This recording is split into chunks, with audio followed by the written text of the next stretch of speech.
Welcome, in front of me I have Xiaomi Poco X3 Pro, and today I'll show you how we can find sound settings on the smartphone.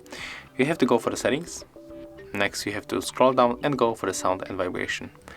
And when we are here, as you can see, we can find here a lot of things. For example, we can change the volume of the calls, the same for the alarm,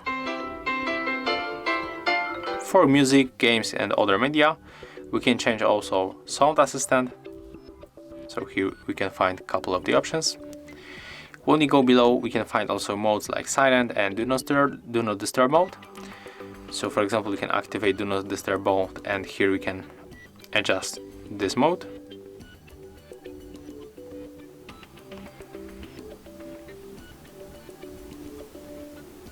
And when you are here, we can find also the vibrate options, like vibrate for calls, in the silent mode or on the tap.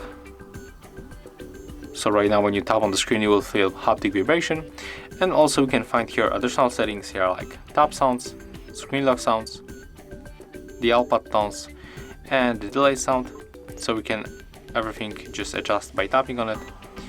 And of course after that you can just simply go back.